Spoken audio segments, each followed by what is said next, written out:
Si Cheska nag-text. Nag-text si Cheska. Sandali, ipipin ko yung location. Si Cheska ba talaga yan? Oo, si Cheska to. Tinuro ko kasi sa kanya kapag nagkahiwalay kami, i-memorize niya yung number ko tapos ipipin niya yung location. Pero hindi niya nakakalimutan. Okay, baby. Wait for me.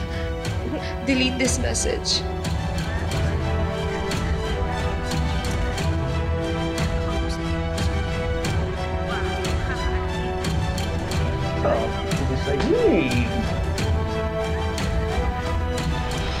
Wait for me? Saan ka pupunta? Hindi ba tayo tatawag ng pulis? Choice kung ako lang, gusto ko lang tumawag ng pulis. Pero ayoko lang masira yung diskarte ni Darius. Ayoko na sisihin niya ako sa mangyayari. Kaya pwede bang tawagan mo siya? Sabihin mo sa kanya yung message ni Cheska, yung location. Bro, hindi ba ayaw niya? Bro, convince him. Sige, natawagan mo siya. Bro, saan ka pupunta? Pupuntahan ko yung location ni Cheska. Susubukin kong bawiin ang anak ko. Bro, hindi ka superhero. Hindi mo sila kaya. Nanay ako. Walang bagay na hindi ko kaya para sa anak ko. Nangako ako kay Cheska na I will always be there for her. That I will find her. Ayokong masira yung pangako ko sa kanya. Sige na, kaya dito ka lang. Antayin mo yung tawag sa mga pulis, ha? Kay Darius, tawagan mo na siya. Sige bro, mag-iingat ka.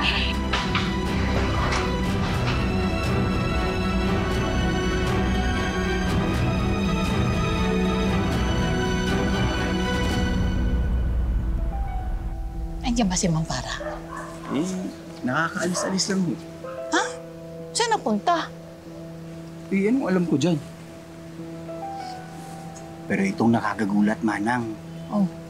Ang tagal sa loob ni Mampara tsaka ni Ma'am Joyce. Pero wala naman sa bunutan na nangyari. Baka naman kasi nakita ni Ma'am Joyce na concern ito si Mampara kay Cheska. Kanina nga, iyak na iyak yun sa bahay habang nagdadasal. Weh! Oo, hindi mo naman masabi na umaarte yun. Kasi hindi naman niya nakikita na nakikita ko siya.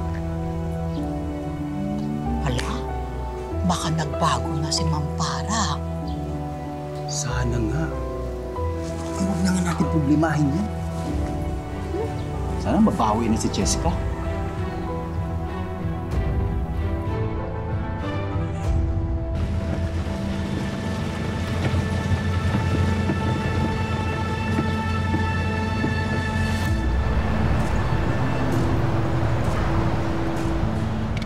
Kuya, antayin mo na lang ako. Babayaran ko na lang yung metro mo. Ay, lugi po. Babiyahin na lang po ako. Sige ho. Bro, hindi ko pa rin nakakausap si Darius. Sinusubukan ko siyang tawagan pero hindi niya sinasagot yung phone. Bro, andito na ako sa location na binigay ni Cheska. Sige, basta mag-ingat ka bro ha, mag-ingat ka. Kailangan kong pumasok. Kailangan kong makasiguro na ligtas si Cheska. Uy bro, ano pinagsasabi mo? Bro, wag mong gagawin yan ha, wag mong gagawin yan. Hintayin mo ang mga pulis. Teka, tatawagan ko si Darius. Bro, I have to. Andito na ako. Ano ba? Please naman, wag ka nang dumagdag sa iisipin. Ilayo mo na yung sarili mo sa kapahamakan. Lalong hindi maliligtas ang anak mo kapag may nangyaring masama sa'yo. Kailangan mo pang bumalik sa katawan mo, di ba? Hindi ako pwedeng maghintay dito. Kailangan kong ligtas ang anak ko. Nandito na ako. Bahala na kung anong mangyari sa akin. Bro! Bro! Bro!